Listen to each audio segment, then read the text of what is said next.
بسم اللہ الرحمن الرحیم۔ تمام دیکھنے والوں اور سننے والوں کو السلام علیکم ورحمۃ اللہ وبرکاتہ۔ حضرت مولانا جلال الدین رومی رحمہ اللہ نے اپنے کتاب حکایات رومی کے اندر ایک شاندار واقعہ لکھا ہے۔ لکھتے ہیں کہ کسی امیر آدمی کا سن کر نام ایک غلام تھا۔ وہ نہایت محنتی، دیانتدار، متقی اور پرہیزگار تھا۔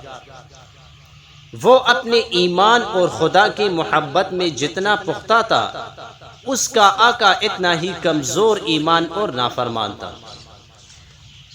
ایک دن صبح اذان فجر سے قبل ہی امیر نے سن کر غلام کو آواز دی کہ حمام میں غسل کرنے کے لیے جانا ہے تو ضروری چیزیں ساتھ لے لو۔ سن کر غلام نے جھٹ پٹ ضروری سامان لیا اور آقا کے ہمراہ چل دیا۔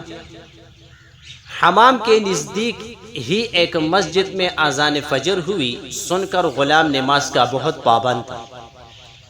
سن کر نے کہا، حضور آپ غسل فرما لے اور میں نماز فجر ادا کر لوں۔ آقا نے کہا، ٹھیک ہے، مگر نماز پڑھ کر جلدی آنا۔ سن کر غلام نماز ادا کرنے کے لیے مسجد میں چلا گیا۔ ادھر وہ امیر آدمی غسل کرنے کے بعد اس کا انتظار کرنے لگا۔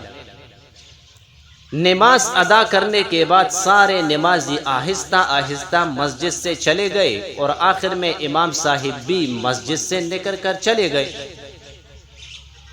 اس امیر کو غلام سن کر نظر نہ آیا۔ اس کے انتظار میں بہت دیر ہو گئی۔ آخر مجبور ہو کر آقا نے مسجد کے دروازے پر کھڑے ہو کر آواز دی، سن کر تو باہر کیوں نکل نہیں رہا؟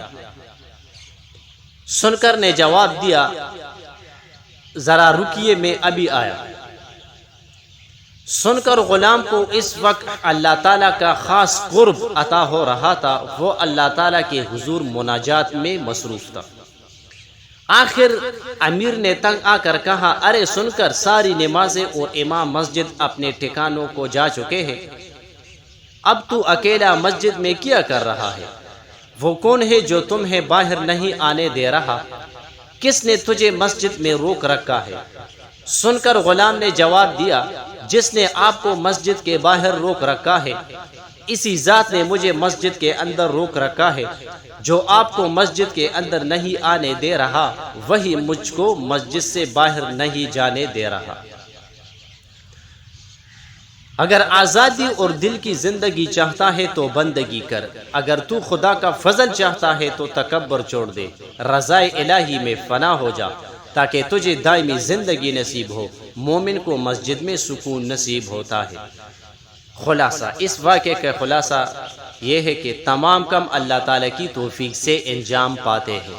ماشاءاللہ، اللہ تعالیٰ اس واقعے پر ہمیں عمل کرنے کی توفیق عطا فرمائے۔ انسان جو بھی نیک کام کرتا ہے اللہ تعالیٰ کی توفیق سے کرتا ہے، اور جب گناہ سے بچتا ہے تو اللہ تعالیٰ کی توفیق سے بچتا ہے۔